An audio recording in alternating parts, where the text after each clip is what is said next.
Alright, good morning guys. Today we're doing an rx7 Savannah GTX. Painted it in yellow just because the red it comes with just, is basic and it looked, normal. And I didn't want that. So we actually didn't bring this one up to 600 performance points because I couldn't. It went to 585, I believe. But it's so damn lightweight and so nimble, I figured, you know what? It doesn't really need it. Sorry, coffee. Food of the gods. Anyway, back to the car. So this is your, late 80s, early 90s sport hatchback style of a car. And it's got all the ingredients. It's got the hatch style. It's got the little spoiler on the back. It's, got your little hood scoop. It's got your pop-up headlights. But it's got something other sports cars of this era doesn't have, and that's that angry Dorito engine, that rotary engine. It's just a very distinct sound.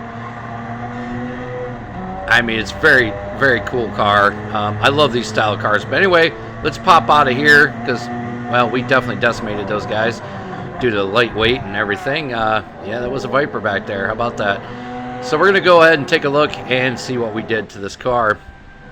I can't get enough of these, 90s, 80s, 90s style sport hatchbacks. These things are just really cool cars. Of course, finding one nowadays that hasn't been beat on or destroyed or turned into some kind of drift build or something is kind of rare. There we go, 266 horsepower, 7,100 RPM. That's crazy, the amount of RPMs. 2,200 pounds.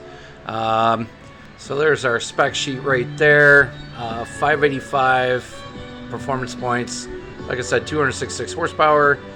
Only 235 feet-pounds of torque, which ain't much.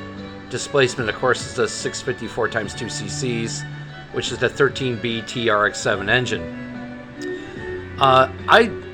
I never in real life owned a rotary engine car, like Mazda, but everything I've seen about them and read about them and everything, it sounds like a pretty interesting concept, and I'd like to give one a try someday. Did a little something different with the body height. The front is down just 2 inches lower than the rear. And of course, with the usual stiffening up the compression expansion and matching the natural frequency to 210. We did the transmission, set that at 250. We upped the downforce in the rear up to 25. Did our high capacity intercooler to give it that extra boost in high range. Racing air filter, semi-racing exhaust. Sport brakes, again, like yesterday, I found that sport brakes actually work a little bit better than the racing brakes, at least for low performance point racing. They seem to do a lot better for me anyway. Lightweight flywheel and clutch, twin plate clutch, lightweight drive shaft. I did engine balance tuning and polished ports, and I did all 3 stages of weight reduction and increased the body rigidity for that added bit of stiffness. Honestly, even though it's not 600 performance points, it still performed and behaved quite admirably. This is a capable little sports car, and I love it. That basic interior, it's great. If I'm not mistaken, I think that was a cassette deck in this one too. It's just pretty funny. I could be mistaken. No, that's CD player. They actually went up to CD player on this one. Or laser disc. Yeah, as long as it has it doesn't have an 8-track player, I guess that's pretty cool. But yeah, I like this car. It's a fun little car. It's a good alternative to the 90s sports cars. Usually people are taking Supras or Skylines or MR2s and stuff like that, and I kind of like this as an alternative car to use.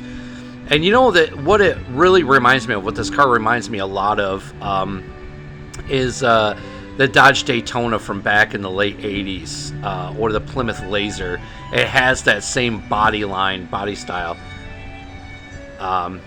So that's kind of rad. It's kind of cool that it has that same style. It's funny that Gran Turismo didn't put those cars in there just as a as a fun competitor to these type of cars. I think that would have been a great addition to the lineup of Gran Turismo cars. But anyway, that's enough for this video.